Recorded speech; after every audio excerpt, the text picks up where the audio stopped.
आओ जेना फरमाइश केले किछ हजमा के कहला त खास के उपनयन में हजमा महानायक के पावर में रहे छथिन। अब पूरा उपनयन के महानायक हुनके मानल जाय छे। आओ सुनाबी। आगे माई हजमा के बोली ता अनून लागई छे। आगे माई हजमा के बोली ता अनून लागई छे।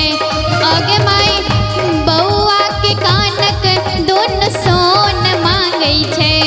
आगे माई बउआ के कानक दोन सोन मांगई छे। आगे माई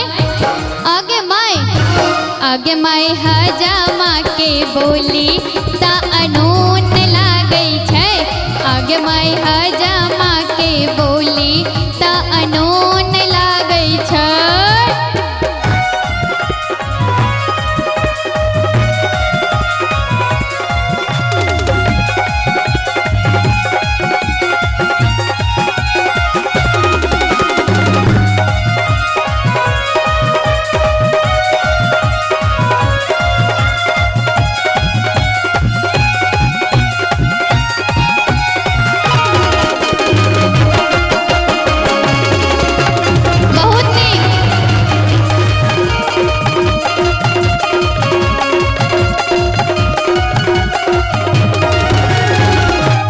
आगे माई मरे बाबा साल बाबा की सोचे छे।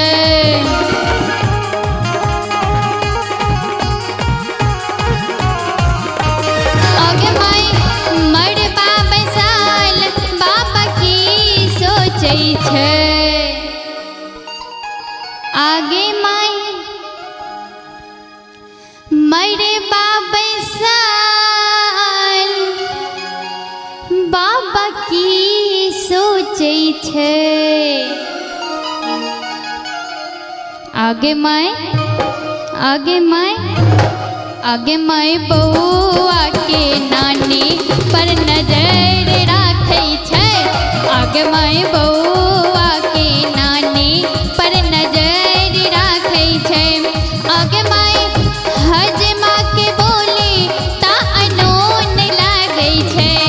आगे माई हजमा के बोली ता अनून लागै छे। आगे माई बउआ के कानक दोनों सोन मांगई छे। आगे माई हजमा के बोली ता अनून लागई छे।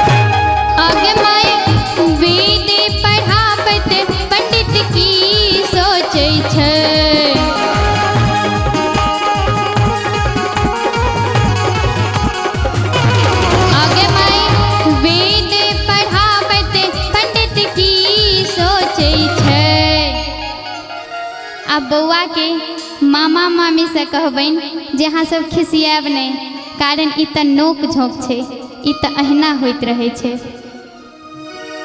आगे माई वेद पढ़ाबत पंडित की सोचे छे। आगे माई वेद पढ़ाबत पंडित की सोचे छे। आगे माई बउआ के मामी के नैहर पूछे छे। आगे माई बउआ के मामी के नैहर पूछे छे। आगे माई बउआ के कानक दोन सोन मांगे छे। आगे माई बउआ के कानक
बड़का बाबांग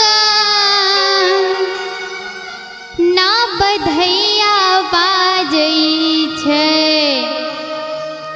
आगे माई एक बेर बौआ के लिए बौआ के आशीर्वाद देवला सब गोटे ताली बजा कर सब मिल दियो आशीर्वाद बौआ ब्राह्मण लागै छै।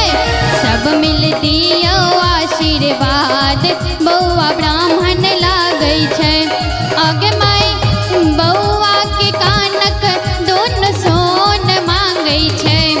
आगे माई बौआ के कानक दोनों सोन मांगै छै।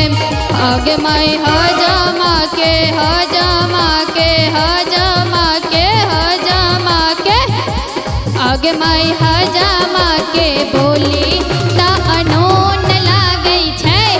आगे माई हजमा के बोली ता अनोन लागै छै।